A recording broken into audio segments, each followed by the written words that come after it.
अस्सलामुअलैकुम। Of camera stories के एक न्यू एपिसोड के साथ मैं हूं मज़हर मलिक।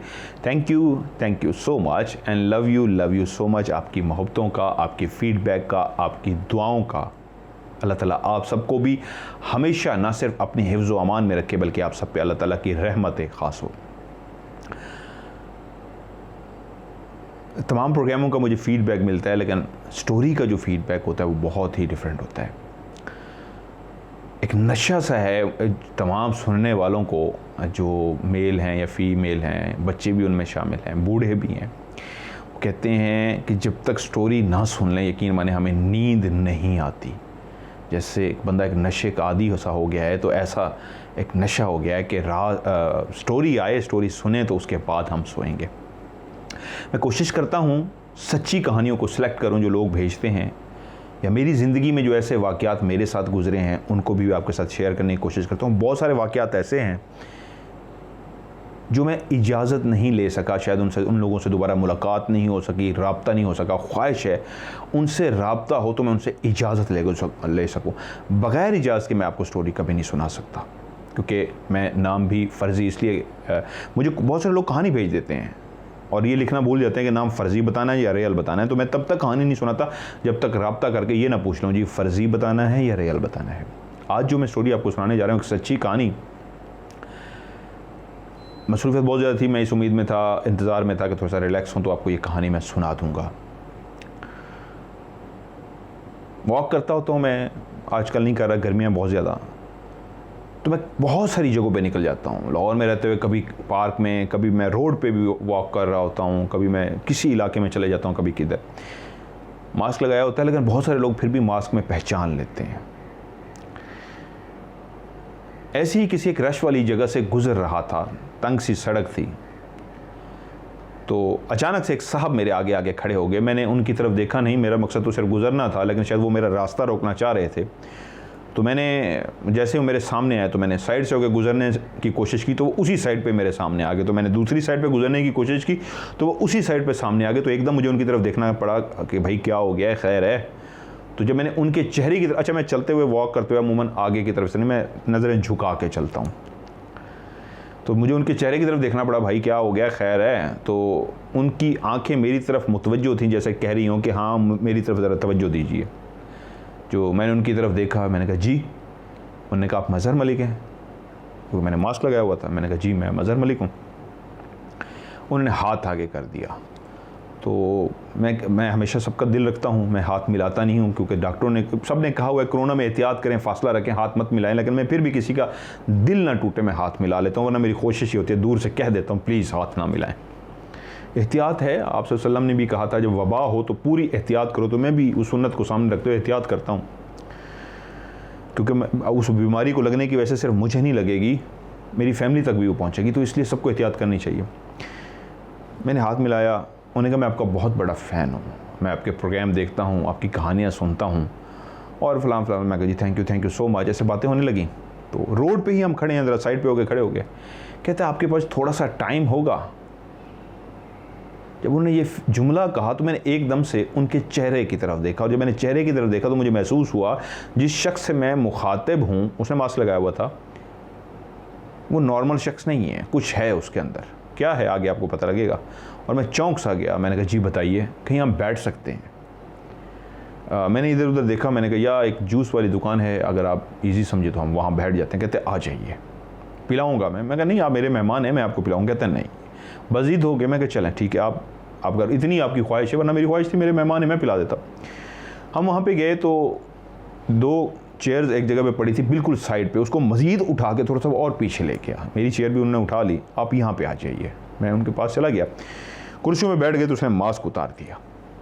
जब उन्होंने मास्क उतारा तो जिस शख्स को देख के मैं पहले ही चौंक चुका था, मास्क उतारने के बाद जब मैंने उसका माथा सही तरीके देख लिया और पढ़ लिया तो मुझे अंदाज़ा हुआ जो मैं समझा था वो बिल्कुल ठीक समझा था।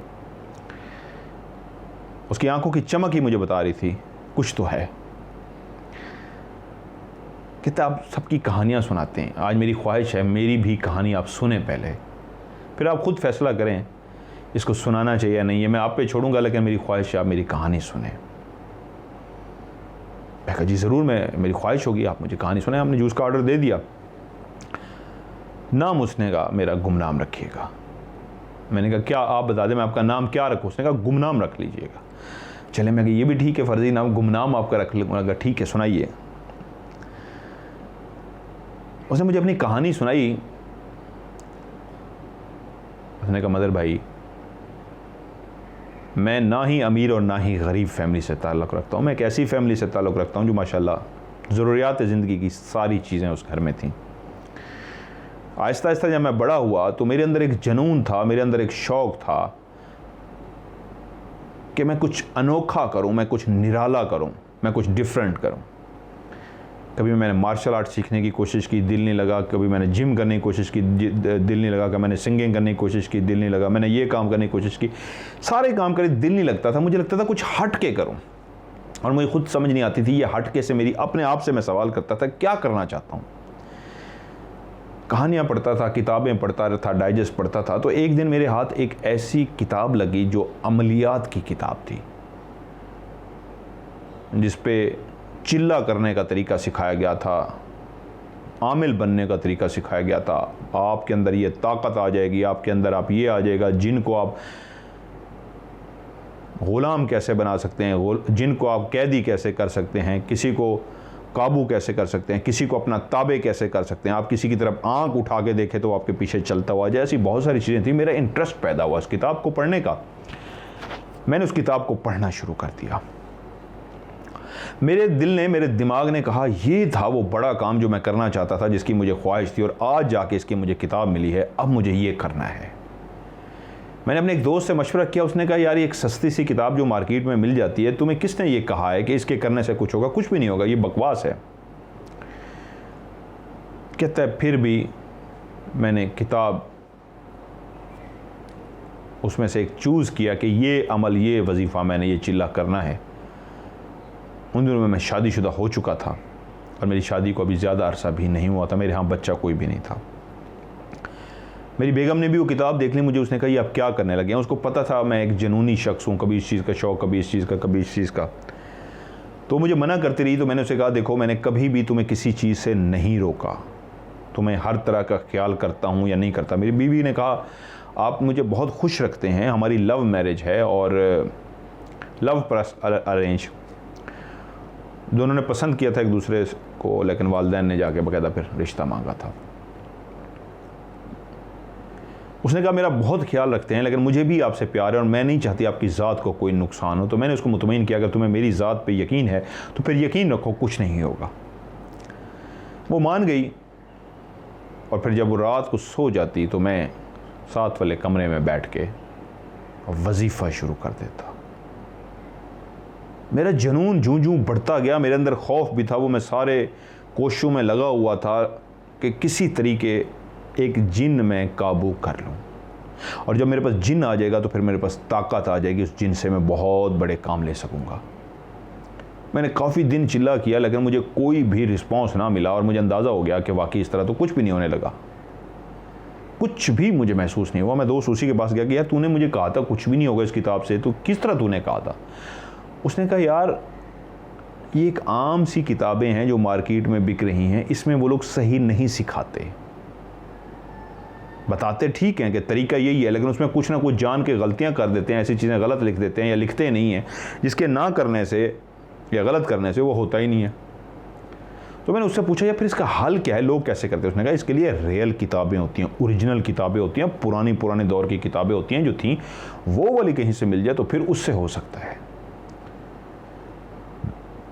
उस किताब को ढूंढने के लिए कहता है मैं लाहौर की एक पुरानी मार्केट में घुसा जहाँ पे किताबें थी, मुख्तलिफ शॉप्स पे गया, ढूंढता पूछता करते करते काफ़ी दिन लग गए मुझे, और आखिर एक ऐसी दुकान मुझे मिल गई जहाँ पे बहुत ही पुरानी एक किताब थी, बहुत काफ़ी पुरानी थी। उसने मुझे कहा हाँ ये है मेरे पास। उसने पैसे भी ज़रा ज़्यादा लिए, मैंने किताब ली, ले आया। उस किताब को जब मैंने पढ़ा तो मुझे अंदाज़ा हुआ हाँ इस समय से ज़रूर कुछ ना कुछ हो जाएगा, और ऐसा ही हुआ। मैंने एक चिल्ला सेलेक्ट कर लिया। मोमबत्ती मैंने लेनी थी, मुसल्ला मैंने बिछाना था, सामने जाके मैंने मोमबत्ती रखी। अब मैंने क्या करना था, मुसल्ले के ऊपर बैठना था, दायरा कड़ा करना था और पढ़ाई करते जाना था। पढ़ने के बाद मैंने मोमबत्ती के अंदर देखते जाना था और पढ़ना था और दूर से उसको फूंके मारते जाना था।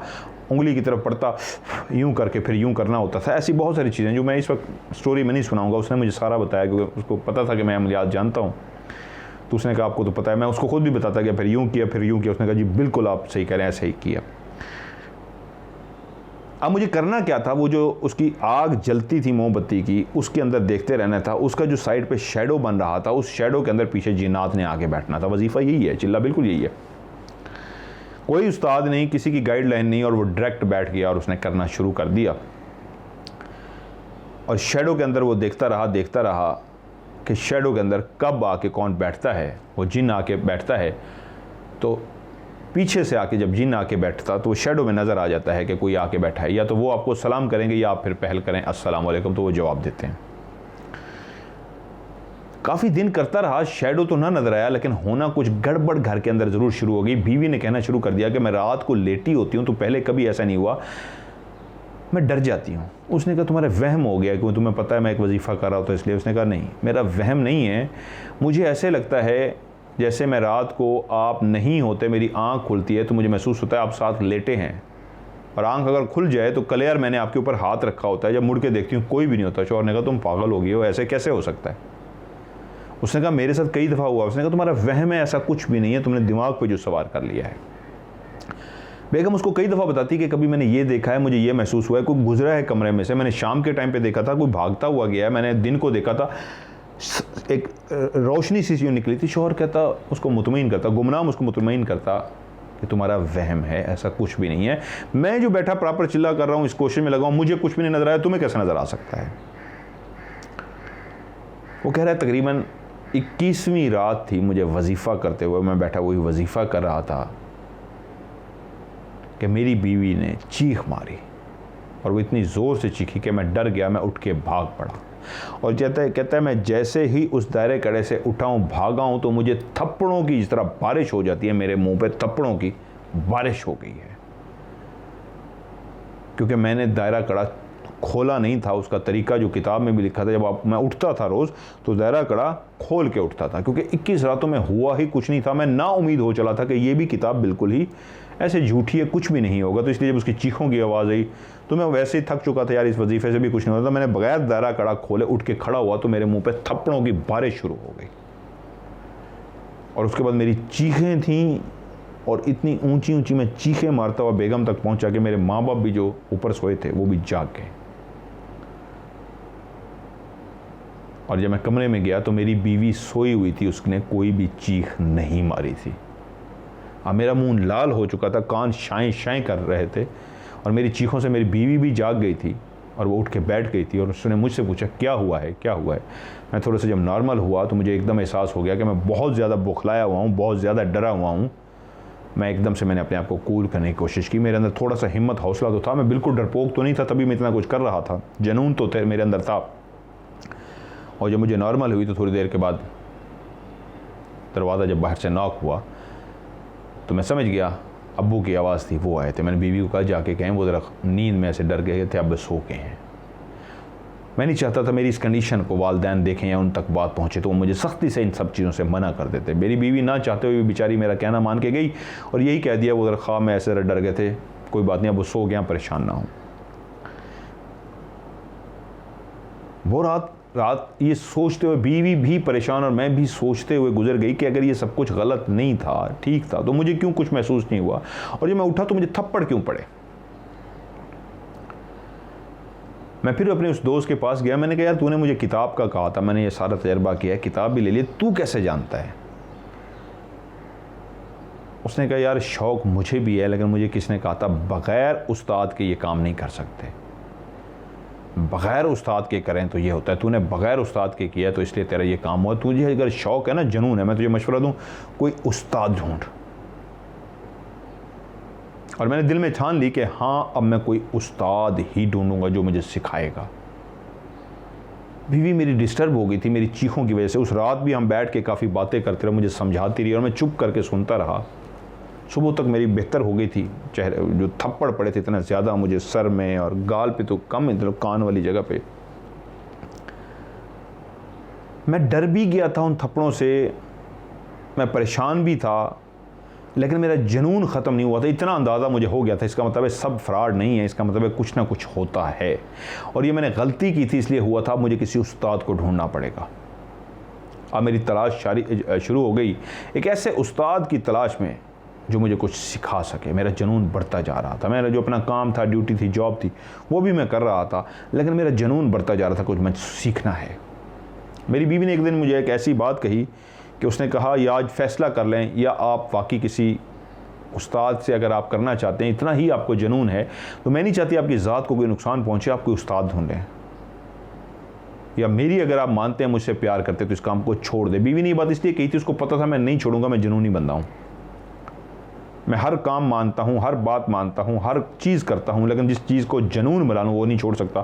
सो मेरी बीवी हार के बोली थी कि आप फिर अगर इतना ही कोई ज़रूरी है तो कोई उस्ताद ढूंढिए, इस तरह तो ना कीजिए कि आपकी ज़ात को कोई नुकसान हो।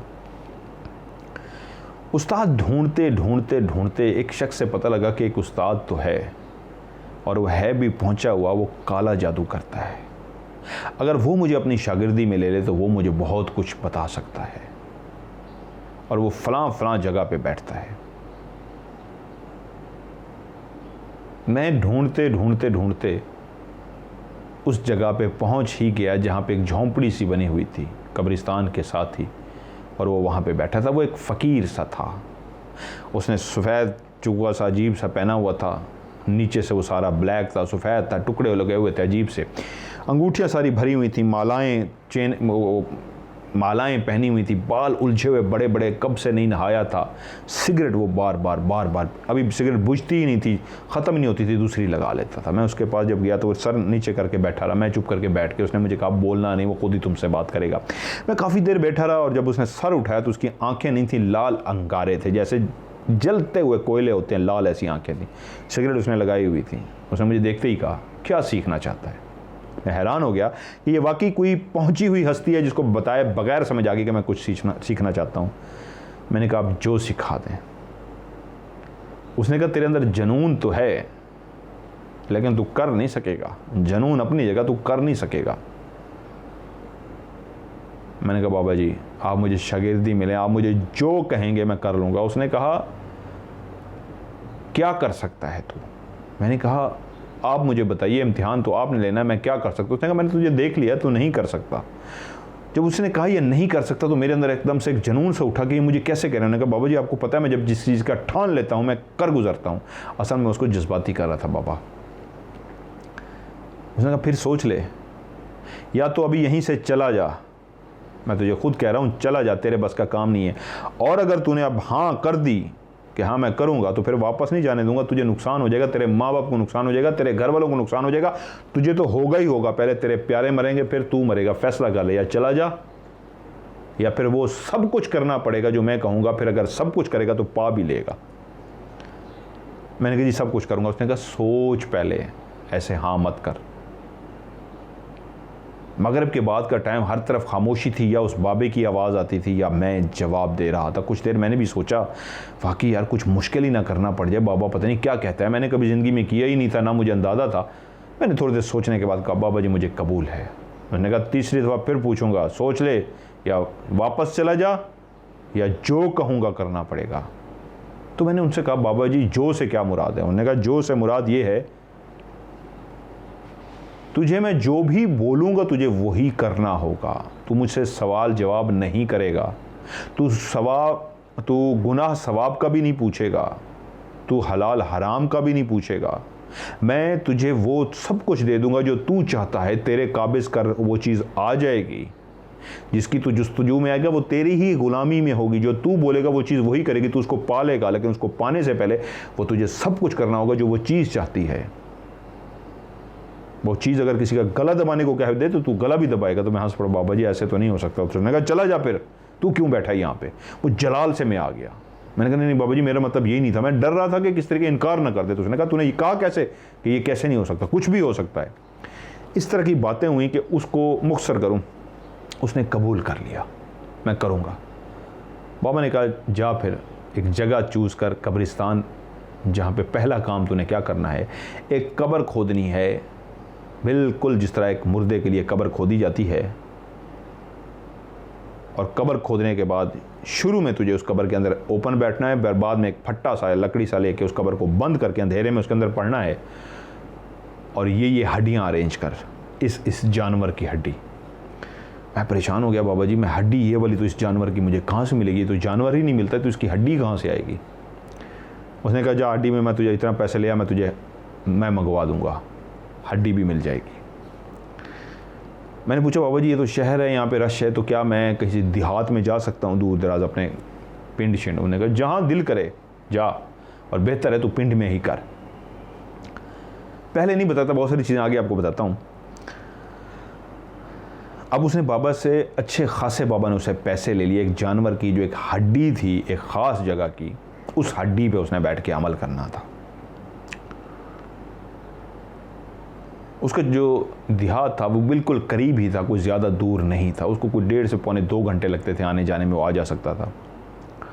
वो कहता मैं इतना जनूनी हो चुका था, मुझे बाबे ने मेरी ज़िंदगी के बारे में कुछ ऐसी बातें बता दी थी कि मुझे यकीन हो गया था कि ये पहुंची हुई हस्ती है। उसने मुझे कहा मज़र भाई मेरी ज़िंदगी की वो राज तक उसने बता दिए थे जो मेरे अलावा मेरी बीवी को भी नहीं पता थे। सिर्फ या अल्लाह जानता था या मैंने जानता था, तीसरा जानता ही कोई नहीं था। लेकिन उस बाबे ने मेरे वो राज भी बताए थे कि तूने बचपन में ये था, ये था, ये था। मैं कायल हो गया था कि ये अगर मुझे शागिर्दी में ले ले तो मैं बहुत आगे जा सकता हूँ। मैंने जी ऑफिस से छुट्टी ली। अब ऑफिस से मुझे छुट्टी मिली 20 दिन की, और मैंने वजीफ़ा करना था 41 दिन का। बाबा के पास आया और मैंने कहा जी मुझे सिर्फ 20 दिन की छुट्टी मिली है, मैं परेशान हूँ, क्या करूँ? उसने कहा तेरी छुट्टी का भी बंदोबस्त हो जाएगा, तुझे छुट्टी भी मिल जाएगी, तू इसकी परेशानी ना ले, ये हम कर देंगे, तू जा। बाबा ने और भी बहुत सारी चीज़ें मुझे समझा दी और मैं रवाना हो गया। खाला की तरफ पहुंचा, उनको खुशी हुई। खाला ने बताया कैसे बेटा खैरियत से? मैंने कहा खाला मैं थक गया था रेस्ट करने के, शहर की ज़िंदगी और ये वो। उनको मुतमईन किया कि थोड़ा सा आराम करना चाहता हूँ, घूमना फिरना चाहता हूँ, देहात की ज़िंदगी और ये है वो। खाला ने कहा बेटा तुम्हारा अपना घर है, जैसे दिल करें। यार दोस्त भी मैंने कई इधर हैं, तो मैं उनके साथ ज़रा रातों को कभी किसी के डेरे पे कभी किसी के घर ज़रा ऐसे ज़रा फ़न करना चाह रहा हूँ। बहुत सारी बातें मैं इस वक्त आगे आपको खुल के बता दूंगा, लेकिन कुछ चीज़ें कि उसका राज लीक ना हो उस बेचारे का। वो कहता जी मैं उस गया और दिन की रोशनी में ही मैंने दूर उनके 2 कब्रिस्तान थे, एक पिंड के बिल्कुल करीब था, एक काफ़ी फासले पे था। वो बहुत पुराना था, लोग वहाँ पे जाते थे, वो कहते थे डरावना है, जीन भूत है, कहानियाँ मशहूर थीं, देखा किसने कुछ भी नहीं था। उधर भी लोग आके अपने प्यारों को दफनाते थे, लेकिन कभी कभी आके दफनाते थे। जो दूसरा साथ वाला था ज़्यादातर वहीं पे दफनाते थे। मैं वहाँ पे गया और मैंने एक जगह को सिलेक्ट किया जहाँ पे मैंने कब्र खोदनी थी और उसके अंदर बैठ के पढ़ना था।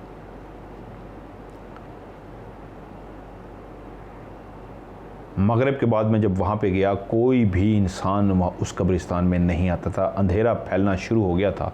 मैंने एक टॉर्च उठाई हुई थी और खोदने के लिए सामान मैंने साथ लिया हुआ था। हड्डी शापर में सामान मेरा पढ़ाई का सारा मेरे साथ था।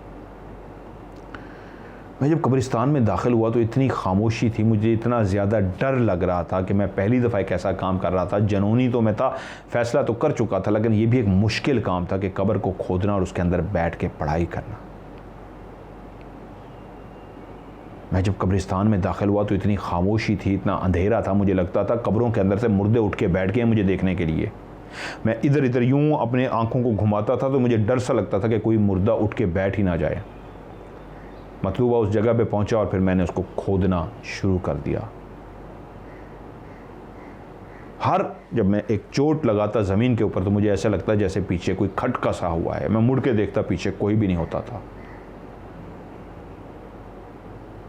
खोदते खोदते खोदते मैंने इतना हिस्सा खोद लिया कि एक पूरी कब्र जितनी जगह बन गई। बहुत गहरी नहीं थी, लेकिन कब्र जितनी जगह इस तरह की बन गई कि अगर मैं उसके अंदर बैठ जाता तो मेरा सर ऊपर से किसी को नज़र ना आता, इतनी गहरी थी। जब खोदने के बाद मैं अब उसमें बताए हुए उन असूलों को फॉलो करते हुए मैंने हड्डियाँ शड्डियाँ शापर जो साथ लाया था वो निकाली, और निकाल के वो मैंने हड्डी को इस तरह सामने रखा और चौकड़ी मार के जिस तरह उन्होंने मुझे बताया था मैं बैठ गया और मैंने पढ़ना शुरू कर दिया। लेकिन अब एहसास हुआ जो घर के कमरे में मैं बैठ के पढ़ता था वो तो कुछ भी नहीं था। एक कब्रिस्तान में खुदी हुई नई ताज़ा कब्र के अंदर बैठ के पढ़ना दिल दहला देने वाला था। मेरी हार्ट बीट शदीद तेज़ थी। वैसे भी मैंने कब्र खोदी थी, मैं थका हुआ था, लेकिन उस वक्त पढ़ते हुए मेरी हार्ट बीट बहुत तेज़ थी और मेरे कानों ने पहले ही दिन क्लियर जो आवाज़ सुनी थी वो ऊपर एक आवाज़ें थी जो अजीब व गरीब सी थी, चिर चिर चिर चिर चिर चिर चिर ऐसे अजीब सी आवाज़ें थी। कोई कुछ बोल रहा हो, ना वो इंसान की आवाज़ थी ना वो जानवर की थी, चिर चिर चिर बहुत तेज़ी के साथ कोई जिस तरह आपस में बातें कर रहा हो, लेकिन किसी जानवर या किसी हशरात या झींगड़ की आवाज़ नहीं थी ऐसे जैसे कोई और मखलूक बातें कर रही है। कह रहा है मेरी ज़िंदगी की पहली वो इतनी ख़तरनाक रात थी जब मैं एक घुप अंधेरे में टॉर्च मैंने बंद कर दी थी। कब्र के दौरान खोदते हुए मेरी टॉर्च ऑन थी।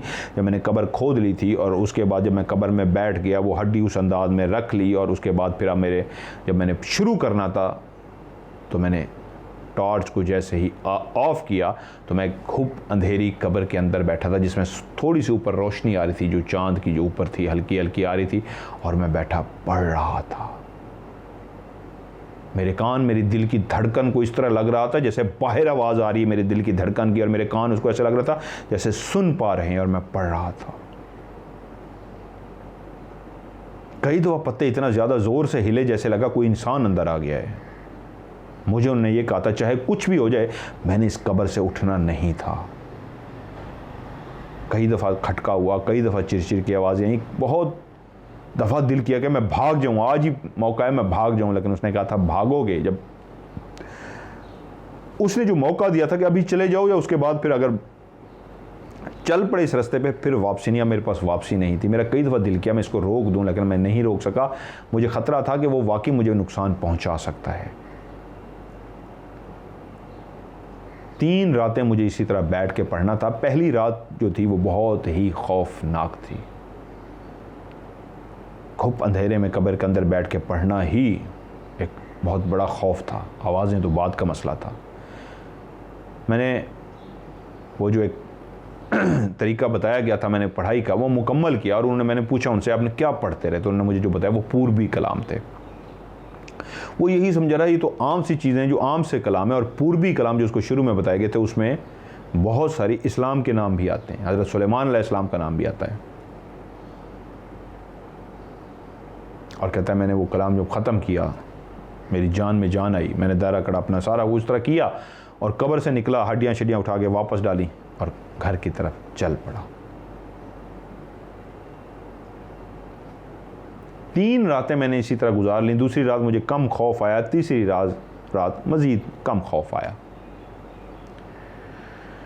मेरा उस बाबे से रब्ता था। तीसरी रात के बाद मैंने फिर उसके पास जाना था और उसने मुझे मज़ीद गाइड करना था कि आगे मैंने क्या करना है। 3 रातें मुकम्मल करने के बाद मैं बाबा जी के पास पहुंचा और उनको कहा बाबा जी मैं आ गया हूं। उन्होंने कहा खुश हुए हम, तुमने 3 रातें बिल्कुल ठीक पूरी की हैं, तुम सही रास्ते पे जा रहे हो और इसी तरह चलते रहे तो मंजिल को पा लोगे। बहुत मुझे हौसला दिया, मुझे खुशी हुई तो मसला ही नहीं है, बस खौफ ख़त्म हो गया और ठीक हो जाएगा। अब बाबा जी ने मुझे कहा अब उसी कब्र में ही उसी तरह बैठ के पढ़ना है, उस फट्टे को ऊपर से बंद कर देना है। 3 रातें खुली रहेगी, तुम्हारा खौफ भी कम हो गया है। अब एक कोई भी लकड़ी का फट्टा वगैरह ले जाओ जिसको ऊपर से कब्र में बंद कर देना ताकि घुप अंधेरे में तुमने अब बैठ के पढ़ना है। ठीक है बाबा जी मैं कर लूँगा। और बाबा जी ने कहा तुम्हें अब खून चाहिए। मैंने कहा बाबा जी खून किस चीज़ का?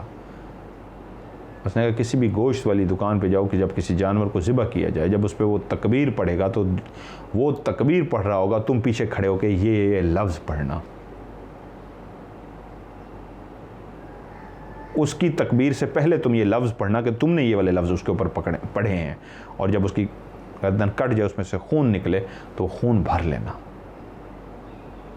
और उस खून को तुमने अब क्या करना है, उस कब्र में बैठ के कपड़े सारे उतार देने हैं और उस खून से माथे पे, सीने पे और जिस्म के इन हिस्सों पे उस खून से इस तरह उंगली डबो डबो के ये लिखना है। ये कहता है मेरे लिए खौफनाक था और मैंने कहा बाबा जी ये कैसे होगा? उसने कहा बेटा मैंने तुझे पहले कहा था सवाल नहीं करने मुझसे, जो कहा है वो करना है, बहस नहीं करनी। और मुझे कुछ और भी उसने चीज़ें समझाई और उसने कहा जा और इतने दिन के बाद वापस आ। कह रहा मदर भाई मैं जब बाबा से उठ के जा रहा था तो एक एक मन का मेरा पाँव हो चुका था, मैं हिल नहीं पा रहा था, मेरा दिमाग फट रहा था कि ये क्या, मैं कैसे करूँगा, ये क्या है, लेकिन करना था। मैंने रात सारी बैठ के शाम सारा सोचता रहा क्या करूं, लेकिन जुनून भी था। आखिर फिर मैंने कहा जब शुरू कर ही लिया है तो करके तो देखो, एक जिन तो आएगा मेरे पास। पहुंचा और जैसे ही उन्होंने, शॉर्ट करने लगा हूं, मतलब सारा बताऊंगा, जब उसने तक, क्योंकि शहरों में तो और देहातों में भी ओपनली जानवरों को बहुत सारी जगहों पे इस तरह ज़िबा किया जाता है। उसी रात तो उसने अपना मुकम्मल किया। चौथी रात जब वो गया, नेक्स्ट डे उसने, बाबा ने उसको कहा था, क्योंकि उसने कहा था आज तो मैं जाऊंगा और आज तो मुझे जानवर नहीं मिल सके। उसने कहा कल से करना है। तो अगले दिन वो इंतज़ार करता रहा उसी अपने गाँव के अंदर, कहाँ पे जानवर ज़िबा होना है। उन्होंने कहा जी हाँ ये होना है। उन्होंने कहा जी आपको गोश्त चाहिए? उसने कहा नहीं मुझे थोड़ा सा वहाँ पर काम है। और ऐसे ही वो जब वो तकबीर देने लगा, उसने वहीं पे खड़े होकर अपने मुंह में वो लफ्ज़ पढ़ता रहा। और जब उसने तकबीर दे दी तो उसके बाद उसने एक वो लोहे का वो एक टीन सा उठाया हुआ था, कहता मैंने उसमें से ब्लड ले लिया। तो उसने मुझसे पूछा भाई खैर है? मैंने कहा यार एक जगह पे ज़रा चाहिए। मैंने कहा क्या कर रहे हैं? उन्होंने कहा डॉक्टर एक्सपेरिमेंट कर रहे हैं, उनको थोड़ा सा चाहिए। खून लिया और मैं फट्टे का पहले ही बंदोबस्त कर चुका था। और उसके बाद अब मुझे अपने जिस्म पे ये लिखना था कपड़े उतार के, और जब वजीफ़ा मुकम्मल कर लेना था तो उसके बाद मैंने कपड़े से साफ़ करना था अपने लिखा हुआ सारा, और उसके बाद कपड़े पहन के घर जाना था। जब मैं वहाँ पे खून का वो डब्बा लेके, और उसके बाद फट्टा मैं पहले ही शाम को रख खाया था, जब मैं वहाँ पे गया और जाके मैंने खून को कब्र के अंदर रखा और अपना फट्टा जो साइड पे एक दरख्त के पीछे छुपाया हुआ था उठा के लाया।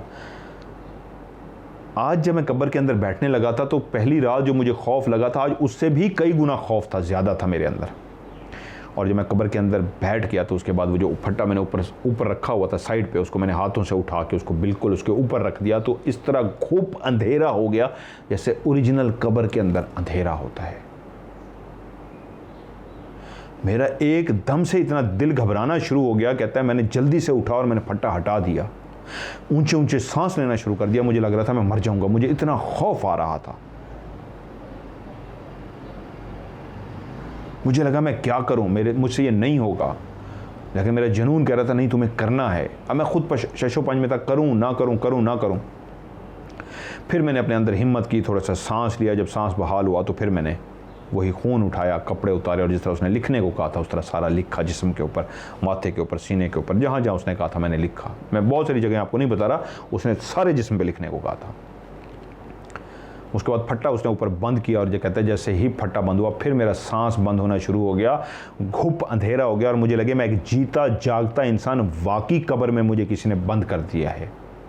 मेरी कंडीशन ऐसी थी वाकई जिस तरह मरने के बाद किसी मुर्दे को कब्र के अंदर रख के ऊपर से बंद कर दिया जाता है तो जो फीलिंग हो सकती है, मेरी वही फीलिंग थी कि मैं कोई मुर्दा हूं और कब्र के अंदर बंद हूं। फट्टा ऊपर इस तरह आ गया था कि अब मेरी सांस भी नहीं आ रही थी, मुझसे पढ़ा नहीं जा रहा था, मेरा दम घुट रहा था। लेकिन मैंने जैसे कैसे पढ़ा, गिनती मुकम्मल आज मैं नहीं कर सका, मैं बहुत खौफ में था। और जब मैंने वजीफ़ा ख़त्म किया तो आज की मेरी गिनती मुकम्मल नहीं हुई थी। मेरी दिल की धड़कन अजीब सी थी, मेरी फीलिंग अजीब सी थी, मैं अजीब सा खौफ में था।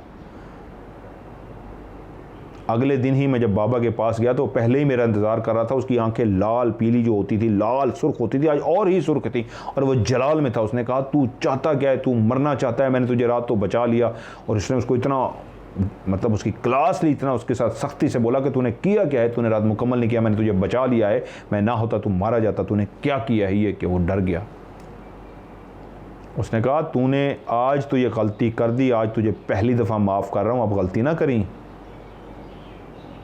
अब गलती की तो उसकी बहुत बुरी सज़ा भुगतनी पड़ेगी तुझे। बाबा इतना जलाल में था, कहता मैं डर गया। मैं एक जनूनी शख्स तो था, पढ़ा लिखा भी था, जॉब करता था, लेकिन मैं इतना भी नहीं था कि ये चीज़ें कर सकता। वो बताते हुए भी मुझे, यकीन मैंने जब स्टोरी सुना था उसकी फीलिंग बहुत खौफजदा वाली थी। कह रहा है मैं दूसरी रात जब मैं पहुंच गया, वही सारा अमल किया, कपड़े उतारे, लिखा, सारा कुछ किया। जब फट्टा किया मैंने पढ़ तो लिया, लेकिन आज भी मैं सही तरीके नहीं कर सका, और इतना आज भी डर गया कि मैंने फ़ैसला किया कि मैं छोड़ दूंगा, मैं नहीं करूंगा। और आज भी मैंने मुकम्मल दूसरी रात थी, नहीं कर सका था।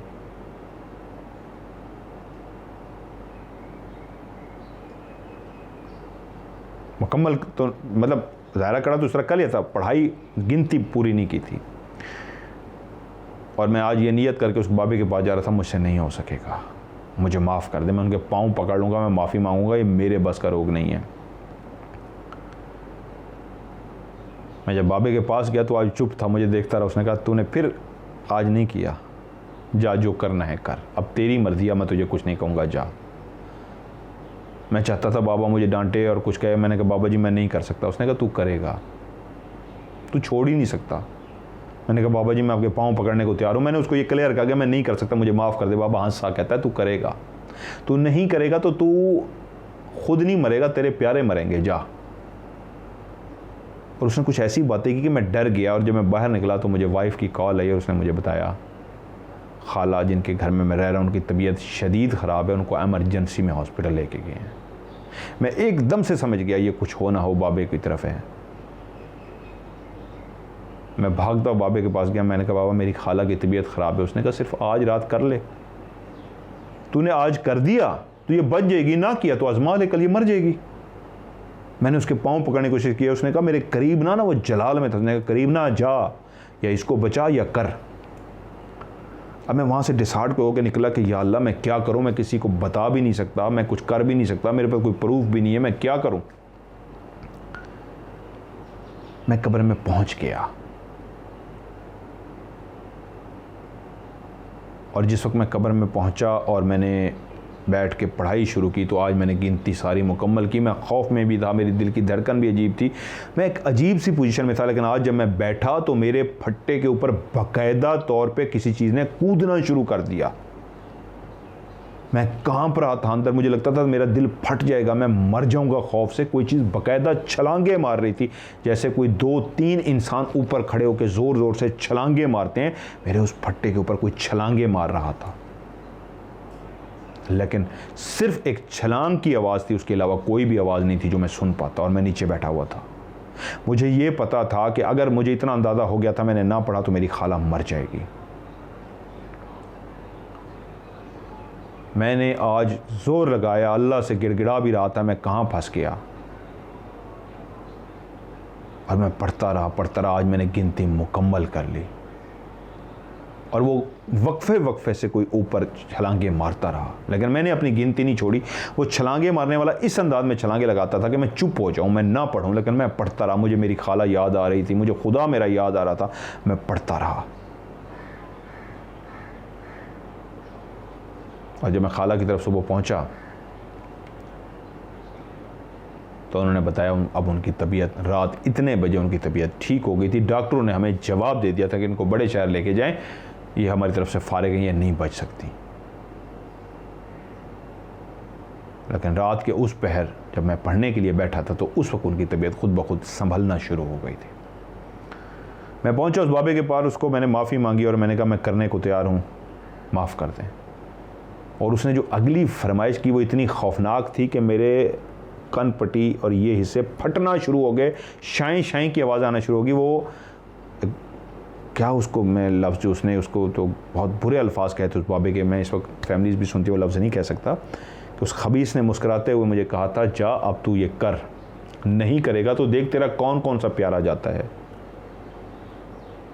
वो मुझे कह रहा था कि अपनी बीवी को अब मेरे पास लेके आ और उसका खून भी गंदे वाला मेरे पास लेके आ। वो इस तरह की बातें कर रहा था कि मेरा दिल किया मैं इसको उठ के मार डालूं, उठ के इसकी गर्दन पकड़ लूं। बहुत सारी चीज़ें मैं आपको स्किप कर रहा हूं, बाद में मैं आपको असल में क्यों सुना रहा हूं कहानी ये भी मैं आपको बताता हूं। मैंने उससे कहा मुझे मरना कबूल है, मैं मौत को गले लगा दूंगा, मैं ये नहीं कर सकता। उसने कहा तू करेगा, तूने हामी भरी थी कि तुझे जो कुछ कहा जाएगा, क्योंकि तू ये वजीफ़ा रब के लिए थोड़ा कर रहा है, तू शैतान को राज़ी करने के लिए कर रहा है, और शैतान राज़ी होगा तो तुझे सब कुछ मिलेगा, और शैतान राज़ी ना हुआ, शैतान गुस्से में आ गया, फिर वो तेरा सब कुछ छीन लेगा। तुझे नहीं मारेगा, तू मरने की कोशिश भी करेगा, तुझे बचा लेगा, तेरा सब कुछ छीन लेगा। कहता है मेरे लिए ये बातें, ये लफ्ज़, ये सारा कुछ ऐसे था कि मैं कांपना शुरू हो गया। मैं क्या करूं? उसने कहा अब तुझे करना पड़ेगा, तू हामी भर चुका है, जा अपनी बीवी को लेके आ। मैं वहां से उठा तो मैंने फैसला किया कि मेरे पास अब एक ही रास्ता बचा है, या तो मैं अपने आप को गोली मार दूं, ज़िंदगी का ख़त्म कर दूं, उड़ा दूं अपनी ज़िंदगी को, या इसको मार दूं। मेरे पास कोई हल नहीं है, मैं बीवी को कैसे लेके जाऊं?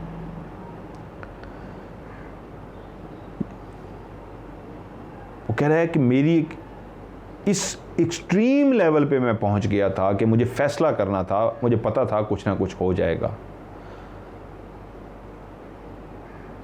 और जब मैं घर पहुंचा तो मुझे इतला मिली खाला की डेथ हो चुकी है। ये मेरे लिए एक शॉकिंग न्यूज़ थी। इमरजेंसी में उनको लेके गए थे और वो अल्लाह को प्यारे हो गई थी, और मैं सर पकड़ के बैठ गया। मुझे समझ आ गई कि ये उस खबीस का काम है और किसी का ही काम नहीं है। लेकिन मैं पुलिस के पास जाता, कुछ करवाता तो क्या प्रूफ देता कि उसने मारा है? वो पूछते कि क्या लिखे, उसने क्या किया कि वो मरी है? वो तो बीमारी से मरी है, उसको डॉक्टर के पास लेके गए, वो अपने घर में मरी है। लेकिन मैं जानता था पीछे वो है। मैं किसी को बताता, सब मेरे ऊपर हंसते कि नहीं भाई वो कहाँ बैठा है, वो किस पिंड में है, किस तरह की बात कर रहे हो। मैं वापस उसके बाद गया। मैंने कहा मैं अपनी बीवी को नहीं ला सकता, हाँ मैं आगे अमल करने को तैयार हूँ। उसने कहा वो तो तुझे लाना पड़ेगा, अभी नहीं तो तुझे कल को लाना पड़ेगा, जा अपने अमल को जारी रख और मुझसे कुछ सवाल जवाब ना करें। तू मेरा कुछ भी नहीं बिगाड़ सकता सिवाय इसके कि एक एक करके तेरे प्यारे तुझसे जुदा होते जाएंगे। ये मैं नहीं करूँगा, ना मैं कर रहा हूँ, ये शैतान जिसके लिए तू वजीफ़ा कर चुका है ये वही करेगा। क्योंकि मैंने कहा ना आगे आपको बताऊँगा, शुरू में ही उसने उसके बातें तय कर ली थी कि ये जो वजीफ़ा है ये मैं नहीं करवाऊँगा। ये जो चिल्ला, वजीफ़ा तो नहीं कहना चाहिए, चिल्ला जो है ये शैतान को राज़ी करने के लिए। अगर शैतान राज़ी हो गया तो वो तुझे बहुत कुछ दे देगा, और वो फरमाइशें वो करेगा कि तुझे बहुत तकलीफ़ होगी लेकिन तुझे मानना पड़ेगा। अब वो उसके सामने खुल के बैठा कि तू तो मुसलमान रहा ही नहीं है, तूने जब ये चिल्ला शुरू किया था तू तो तभी दायरा इस्लाम से खारिज हो गया था, अब कौन सी तू बातें सोच रहा है? अब तुझे उस शैतान को राज़ी करना है, तू नहीं करेगा, तू अपना नुकसान उठाएगा। मैं तो सिर्फ तुझे बताने वाला हूँ कि ये कुछ करना होगा, नहीं तो तेरी ज़िंदगी जाएगी, तेरे घर वालों की ज़िंदगी जाएगी, तेरे माँ बाप, तेरी बीवी। अब मैं घर आ गया, मुझे कुछ समझ ना आया मैं करूँ तो क्या करूँ। मेरी बीवी को अंदाज़ा हो गया कि मैं शदीद इस तरह की कंडीशन में हूँ कि मैं दिमागी तौर पे आउट हो सकता हूँ। उसने कहा शेयर कीजिए मुझसे क्या मसला है। मैं परेशान, मैं अपनी बीवी के साथ शेयर करूं या ना करूं। तो मुझे बीवी ने कहा शेयर कीजिए, शायद मैं कुछ हेल्प कर सकूं। मैंने सारी बात अपनी बीवी को बता दी। वो भी सुन के मेरी तरह गुमसुम होकर बैठ गई कि मैं भी इस बात पे हैरान थी कि खाला तो बिल्कुल ठीक थी, वो अचानक से उनके साथ क्या हुआ है। उसने कहा हाँ, और मुझसे आगे वो जो फरमाइशें कर रहा है वो गुनाह कबीरा की एक्सट्रीम लेवल हैं। उसने कहा जैसे, उसने कहा कह रहा है तुम्हें मैं उसके पास लेके जाऊं। उसने कहा और वो क्या कह रहा है? उन्होंने कहा मैं खून लेके जाऊं। उन्होंने कहा मिसाल के तौर पे ये भी आप कर लेते हैं, फिर क्या कहेगा वो? तो उसने अपनी बीवी की तरफ कहता, मैंने बीवी की तरफ चौंक के देखा और मैंने कहा कर लिया तो क्या मतलब? उसने कहा मैं एक गैरतमंद खातून हूँ, मैं एक सवाल कर रही हूँ, उसके बाद क्या कराएगा आपसे आखिर? उसने कहा इसका तो मुझे भी नहीं पता। उसने कहा जाइए इससे पूछ के आइए। मैं हैरान अपनी इस बीवी की बात पे, मुझे क्या बात कर रही है कि ये हो गया उसके बाद क्या होगा, ये क्या चाह रही है, मेरा तो दिमाग फटने वाला। उसने कहा खामोश, रिलैक्स, मुझे तो नहीं जानता ना मैं आपकी बीवी हूँ, आपकी बीवी भी कोई औरत बन के चली जाएगी। सिर्फ पूछिए तो सही, मकसद उसको ये नहीं है कि बीवी बना के किसी को और भी कोई जाए, एंड क्या करवाना चाहता है वो आपसे। और मेरी बात एक दिल को लगी, मिसाल के तौर पे मुझे पता तो लगे इसका एंड क्या है जो मैं करने जा रहा हूँ। तो मैं दोबारा उसके बाद पहुँचा और उसे कहा मैं सब कुछ करने को तैयार हूँ, मैं बीवी भी आ जाएगी, वो भी सारा कुछ, लेकिन मुझे बता दीजिए मेरा एंड क्या है। उसने कहा कोई मुश्किल मरले तो गुजर गए हैं, थोड़े से और मुश्किल रह गए हैं जो करने हैं। उसने कहा मिसाल के तौर पे, उसने कहा एक मुर्दे का इंतज़ाम करना है।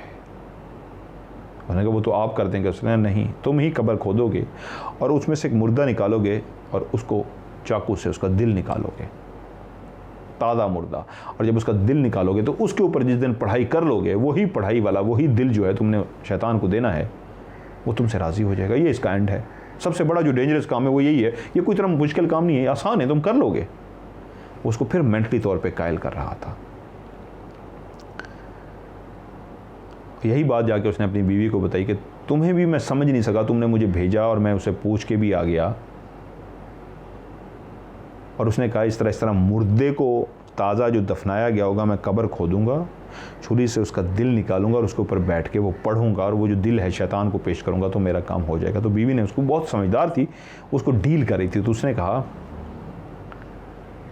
वो सिर्फ़ और सिर्फ आपको कुफ्र की इंतहा तक लेके जाना चाह रहा है।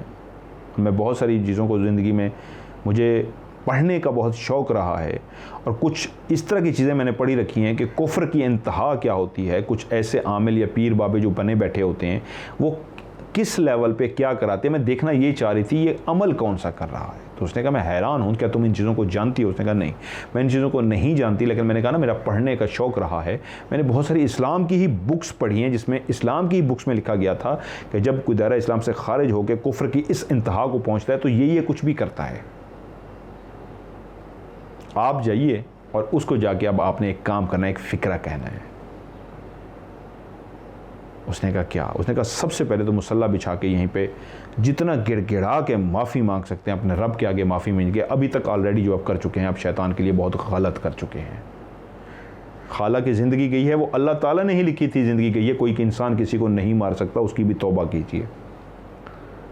और अब उस बंदे के पास जाके उसको कहिए कि मैं रब के यहाँ तौबा करके आ गया हूँ और आपसे इतना कहने आया हूँ, मुझसे जो कुछ हुआ अनजाने में हुआ, जनून में हुआ, आपसे भी मैं माफ़ी हाथ जोड़ के मांगने आया हूँ कि ये मुझसे नहीं हो सका, और अगर इसके बदले रब मेरी भी जान देता है मैं देने को तैयार हूँ, मेरी फैमिली की भी जान देती है मैं देने को तैयार हूँ, लेकिन मैं ये काम नहीं करूँगा। उसने बीवी से पूछा इसके कहने से क्या होगा? उसने कहा होगा जब तुम ये बात उस तक पहुंचाओगे तो वो तुम्हारे घर वालों में से किसी को बीमार करने की या खाला की तरह तकलीफ़ देने की कोशिश करेगा, और वो मेरी जिम्मेदारी है। मुझे बहुत सारी कुरान मजीद की आयत इस तरह की आती हैं, तुमसे पहले ही मैं पढ़ के इस घर पे फूंका मारने की कोशिश कर रही हूँ। जब तुम उधर रात को बैठ के पढ़ते होते थे उस वक्त भी मैं उठ के फूंके मारती थी और पानी के छिड़काव करके घर के ऊपर डालती थी, जिसकी वजह से इस घर के ऊपर आफत नहीं आ सकी। जब तुम वहाँ खाला की तरफ भी चले गए हो तो मैं मुसलसल पीछे बैठ के पढ़ती रही हूँ, इसकी तुम टेंशन ना लो। वो जो भी इस घर पर वार करने की कोशिश करेगा, इस घर को मैंने पूरे घर को पढ़ाई करके बंद किया हुआ है, और पूरा जो घर के अंदर कूलर भी पानी का बना रखा है उसके अंदर मैंने पानी दम करके रखा हुआ है। घर वाले जितना भी पानी पी रहे हैं उसका वार नहीं चल पा रहा रह गए। आप पहले खुदा से माफ़ी मांगिए, फिर उसके बाद मैं आपको पानी बना के दूंगी। उसने बैठ के अल्लाह ताला से गिड़गिड़ा के कहता है मैंने माफ़ी मांगी, जितना रो सकता था रोया, और उसके बाद उसने मुझे पानी पिया और मेरे ऊपर छींटे मारे और पढ़ाई की और सारा कुछ किया। और उस बाबे के पास जाइए, और उसने मुझे एक बात कही, आपने काम करना है, जब उस बाबे के करीब जाना है तो ये वाली कुरान मजीद की आयत पढ़ते हुए जाना है। वो जो भी कहे आपने दिल ही दिल में ये पढ़ते रहना है, ये वाला लफ्ज़ अल्लाह का पढ़ते रहना है। कहता है मैं वहाँ से घर से रवाना हुआ, मेरा दिल आज बहुत डर रहा था। जब मैं वहाँ से दाखिल हुआ हूँ तो मैंने वो वाली जो आयत मेरी बेगम ने कही थी, वो दायरा कड़ा उसने भी किया होता, मैंने पढ़नी शुरू कर दी। जब मैंने पढ़नी शुरू की तो वो बेचैनी में टहल रहा था। जब मैं उसके करीब जाने लगा हूँ तो उसने दूर से मुझे इशारा किया, रुक जा, वहीं पे रुक जा, वहीं पे रुक जा, आगे ना आई, मैं तुझे जला के भस्म कर दूंगा। मतलब धमकियाँ देनी शुरू कर दी। मैंने कहा बाबा जी क्या हुआ है? कहता तू मेरे करीब ना आई, तू जो कुछ करके आया है, जो कुछ तू पढ़ रहा है, इसको रोक दे। और उसके बाद उसने उसको फिर धमकियाँ देनी शुरू कर दी, मैं तेरा ये कर दूंगा, मैं तेरा ये कर दूंगा, मैं तेरा ये कर दूंगा, तू रोक दे इसको। कहता है मुझे इतना अंदाज़ा हो गया कि मेरे इस पढ़ने से, मैं कुछ पढ़ रहा था, उसको शदीद तकलीफ़ हो रही थी। क्या हुआ? जब मुझे अंदाज़ा हो गया इस पढ़ने से उसको तकलीफ़ हो रही है तो उसने कहा रोक दे। और जब मैंने नहीं रोका, ऊंची आवाज़ में पढ़ना शुरू कर दिया, तो वो हंसा और मुझे कहता है तूने अपने ऊपर जुल्म किया है, मेरे साथ नहीं किया। और उसके बाद वो वहाँ से भाग गया, बाकायदा तेज़ तेज़ ऐसे चलता हुआ गया, भाग गया। मैं घर आया, मैंने बीवी को बताया, वो तो चला गया है और ऐसा हुआ है, कुछ भी नहीं हुआ। मुझे धमकियाँ देता रहा, डराता रहा, बहुत कुछ करता रहा, लेकिन मैं डरा नहीं हूँ। बीवी ने कहा ये मुसलसल आपने पढ़ते रहना, ये छोड़ना नहीं अभी कुछ दिन तक का मुसलसल। मेरी बीवी मुसलसल पढ़ती रही, मैं भी पढ़ता रहा और कुछ दिन, एक हफ़्ता यूँ समझ लीजिए, कुछ भी नहीं हुआ, ज़िंदगी सुकून में आ गई। मैं एक दो दफ़ा फिर भी गया उस बाबे को देखने के लिए और उससे पूछने के लिए, बात करने के लिए, क्या है क्यों है और यही पढ़ लूँगा, मेरे अंदर एक कॉन्फिडेंस आ गया, वो मुझे नज़र नहीं आया। मैं खुश हो गया, ज़िंदगी सुकून में आ गई। एक हफ़्ता कुछ भी नहीं हुआ, मुझे अंदाज़ा हो गया कि मैंने एक गलती की थी, रब ने मेरा वो कबूल कर लिया। बीवी एक धागा, उसको गांठ पड़ती थी और पढ़ के उसके अंदर, मैं भी बनाता हूँ, धागा बनता होता है, जब उसके आप गांठ लगाने लगते हैं, गिरा लगाते हैं, तो उसके अंदर पढ़ के फूंका मारते हैं और गिरा बांध देते हैं। 7 गिरे लगानी होती है, वो 7 गिरे का उसको डोरी पहनाती थी। जब 7 दिन उसको गुजर गया, उसने कहा, अब उसके भी दिमाग से उतर गया कि मतलब उसका खौफ, वहम, दिल की धड़कन, टेंशन सारी वो रिलैक्स हो गया। 8वां दिन था तो उसने वो जो डोरी पहनी हुई थी वो उठा के उसने फेंक दी, रख दी, मतलब नहीं पहनी कि अब इसकी ज़रूरत नहीं है, ज़िंदगी में सुकून आ गया। वो कह रहा है मैं ऑफिस की तरफ जा रहा था, मैं बाइक पे था, मैं बिल्कुल स्लो चलाता हुआ जा रहा था, कोई मेरी स्पीड ज़्यादा नहीं थी, लेकिन मैं आज पढ़ नहीं रहा था, ना मैं पढ़ के आया था। रोज़ मैं पढ़ के आता था, पढ़ भी रहा था, डोरी भी बंद था। आज मैं रिलैक्स था कि सब कुछ ठीक हो गया, कि मैं सुकून से जा रहा था कि मुझे किसी ने पीछे से आके इतनी ज़ोर से टक्कर मारी कि मैं उड़ता हुआ हवा के अंदर ऐसे घूमता हुआ कहाँ जाके गिरा, और इतनी शदीद ये मुझे चोट लगी थी कि उसके बाद मैं बेहोश हो गया। और जब मेरी आंख खुली है तो मेरी बीवी मेरे पास बैठी हुई थी, टांग मेरी टूट चुकी थी और इसके अंदर राड डला था, और मेरी बीवी पढ़ पढ़ के मुझ पे दम कर रही थी। मैंने आंखें खोली, बीवी को देखा, कुछ देर उससे बात की और फिर बेहोशी में चला गया, और काफ़ी दिन इस तरह हॉस्पिटल में बेहोशी में रहा। इलाज, ट्रीटमेंट होता रहा, माँ बाप बहुत परेशान। वो जो बीवी थी वो मुसलसल माँ बाप का भी ख्याल रखती रही, पढ़ाई करती रही, और माँ बाप को कहती भी रही। उसने माँ बाप को फिर एतमाद में लेके सारी बात बता भी दी थी, टोटल नहीं लेकिन कुछ बता दिया था। वो भी अब पढ़ाई कर रहे थे, बीवी पढ़ती रही थी। आहिस्ता आहिस्ता आहिस्ता आहिस्ता ये सेहतयाब हुआ, बेहतर हुआ, होते होते इस काबिल हुआ कि घर शिफ्ट हो गया, और उसके बाद आहिस्ता आहिस्ता ये मूव करना भी शुरू हो गया, बेहतर भी होना शुरू हो गया। तब इसकी बीवी ने इसको बताया, वो एक अल्लाह का नेक बुज़ुर्ग था, इमाम मस्जिद, वो उसके पास जाती थी। जब उसका शौहर खाला की तरफ गया था तो उसके पीछे उसकी बीवी उधर चली गई थी कि मेरा शौहर इस तरह है, मैं परेशान हूँ, और उसकी फैमिली ने, उसको माँ बाप ने ही बताया था। उस अल्लाह के नेक वली ने उसको कह दिया था कि वो ऐसे ट्रैक पे चला गया कि उसको बचाओ उससे, और उसका हाल ये है बहुत मुश्किल, वो गुनाह कबीरा की तरफ चला गया है। उसी की हिदायत पे बीवी घर पे पढ़ती रहती थी और दायरा कड़ा लगाती थी, पढ़ती थी और दायरा कड़ा लगाती थी। जिस दिन उसने डोरी उतार के रखी थी और उस दिन उसने पढ़ाई भी नहीं की थी, तो उस दिन वो दायरा कड़ा में नहीं था, और उसकी वजह से उसका एक्सीडेंट हुआ था। अब उसके दिल में ये था, आया ये एक्सीडेंट एक आम सा एक्सीडेंट है या उस मखलूक की वजह से हुआ है। लेकिन जब वो घर आया और बीवी उस पर मुसलसल पढ़ती रही तो उसको महसूस नहीं हुआ। और एक दिन उसकी बीवी ने ही कहा, इस घर में इतनी इर्द गिर्द बाहर मखलूक है, और इस घर में इतना दफ़ा अटैक करने की उस मखलूक ने कोशिश की, आज भी हमारा घर बाहर से भरा हुआ है। मत सोचिएगा कि वो आपका नॉर्मल एक्सीडेंट हुआ था, उसी मखलूक ने आपको मारने की कोशिश की है। लेकिन मैं हर वक्त जो पढ़ रही थी, हर वक्त आपके लिए वजीफ़ा कर रही थी, दुआएं कर रही थी, उस असर की वजह से आप बच गए हैं। अब ज़िंदगी में पढ़ाई ना छोड़िएगा। अब वो मखलूक आज भी आपकी जान लेने की कोशिश करेगी, वो आपका पीछा नहीं छोड़ेगी। और कहता है, मदर भाई, मेरे सामने उसने कसम उठा ली कि मैंने फिर उस मखलूक को देख लिया, मैं ठीक भी हो गया, मेरी रॉड इस सीधी टांग में रॉड पड़ा हुआ है। मैंने उस मखलूक को अपने घर के बाहर कई दफ़ा देखा है। वो काले स्याह हैं, वो एक नहीं वो कई हैं, लंबे लंबे कद वाले हैं, छोटे छोटे हैं, और वो मुसलसल मेरे पीछे हैं, आज भी मुझे मारने की कोशिश करते हैं। और मैंने कहा, जब मैंने आपको देखा तो मैं चौंक गया था यार, इसके साथ तो बड़ी नेगेटिव चीज़ें जुड़ी हुई हैं, तभी तो ये मैंने आपका देख लिया था। कहता है, जी बिल्कुल, आपकी आंखें मैंने पढ़ ली थी, मैंने देख लिया था, आप चौंक के हैं। मैंने कहा, ये आपके साथ तो बहुत नेगेटिव एनर्जी है, आपकी तो ज़िंदगी ख़तरे में है। कहते हैं, इसी वजह से है। आज भी वो चीज़ें मेरे पीछे हैं, वो बाबा उस जगह पे नहीं है, लेकिन आज भी वो चीज़ें मुझे मारने की कोशिश करते हैं। मैं हर वक्त दायरा कड़ा करके रखता हूँ, हर वक्त पढ़ाई करके रखता हूँ, किसी वक्त भी वो मुझे चीज़ें मार सकती हैं। मैंने कहा, यार अल्लाह जानता है, मैंने आपको देखते ही मुझे पता लग गया था इसके साथ तो शदीद बुरी चीज़ें अटैच हैं और इसकी ज़िंदगी भी जा सकती है। और आपकी कहानी सुन के लग रहा है वाकई भाई आपकी तो ज़िंदगी भी जा सकती है। तो उसने कहा, आपसे मिला हूँ, कहानी सुनता भी हूँ, आपको सुना भी दी है, मुझे हल बताइए। मैंने कहा, देखिए इसका मुख्तसर सा हल है, करना रब की ज़ात ने, मैंने नहीं करना, वो ज़ात जब चाहेगी वैसा ही होगा। कुछ चीज़ें हैं जो मैं आपको बता देता हूँ, इसकी बाकायदगी कीजिए, ये कीजिए, ये मखलूक आपसे दूर चली जाएगी। फ़िलहाल उनको मैंने जो पहली चीज़, यकीन मानिए बाखुदा मैंने आपको भी पढ़ने के लिए दिया, मैंने कहा सलामुन अला नूहन फिल आलमीन, सलामुन अला नूहन फिल आलमीन की बेइंतहा तस्बीह कीजिए आप, पहला काम। और उसके बाद मैं आपको स्टेप बाय स्टेप बताऊंगा आपने क्या करना है, ये मखलूक आपके साथ चली जाएगी। एक रिक्वेस्ट उनसे की है, वो मेरी कहानी सुन रहे होंगे आज भी, गुमनाम साहब आप मेरी कहानी सुन रहे हैं मुझे पता है, मैं आपके घर की इन्वेस्टिगेशन करना चाहता हूं और वहां पे प्रोग्राम करना चाहता हूं। मेरी ख्वाहिश है उस घर के साथ जो झाड़ियां हैं और उस घर के साथ वो जो खाली एरिया है, उस जगह की भी इन्वेस्टिगेशन करना चाहता हूं। आप बेशक सामने ना आए, आना चाहें, आपकी मर्ज़ी है। मैंने आपकी कहानी आज सुना दी है, आप गुमनाम ही रहेंगे, मैं आपका चेहरा नहीं दिखाऊँगा प्रोग्राम में, लेकिन मेरी ख्वाहिश है उस घर के आज भी वो चीज़ें हैं और मेरा ये वादा है इंशाअल्लाह ताला वो घर बिल्कुल क्लियर कर दूंगा मैं। वो चीज़ें बिल्कुल आपसे वो नहीं होंगी मुझे पता है, लेकिन ये मैं आपसे प्रॉमिस कर रहा हूँ वो मैं बिल्कुल क्लियर आपको कर दूंगा। वो चीज़ें चली जाएंगी, मुझे वहाँ पे इन्वेस्टिगेशन करने दीजिए, वहाँ पे मैं प्रोग्राम करना चाहता हूँ। और ढेर सारी दुआएं आपके लिए कि अल्लाह ताला ने आपको बचा भी लिया, क्योंकि वो जो आपसे करवा रहा था वो अभी 3-4 चीज़ें आपको नहीं बताई थी उसने। वो जो मुर्दे वाली बात कही थी, ये नहीं, ये छोटा काम था।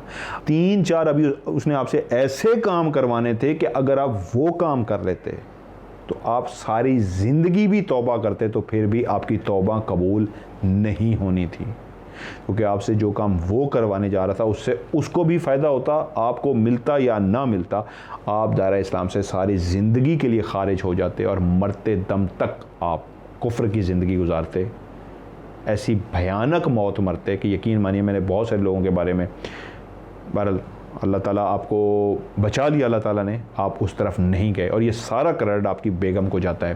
मैंने उनकी बहुत सारी बातें बीच में कहानी में नहीं सुनाई, आपने मुझे बहुत कुछ बताया था लेकिन मैंने जान के नहीं उनका सुनाया, वो हाईलाइट ना हो जाए।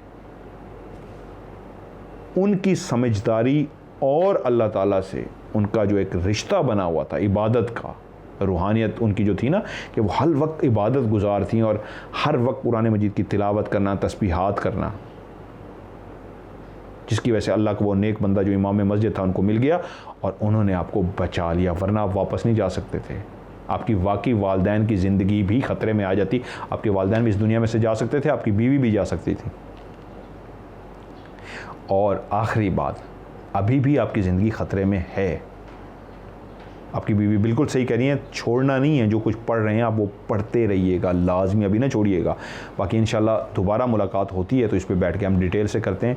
जो आपको मैंने पढ़ने के लिए बताया वो भी पढ़िए और मैं राज भी वहाँ पे अगर आपकी इजाज़त होगी वहाँ पे करूँगा और इंशाल्लाह आपका घर भी मैं आपको क्लियर कर दूँगा, ये चीज़ें आपसे दूर चली जाएंगी।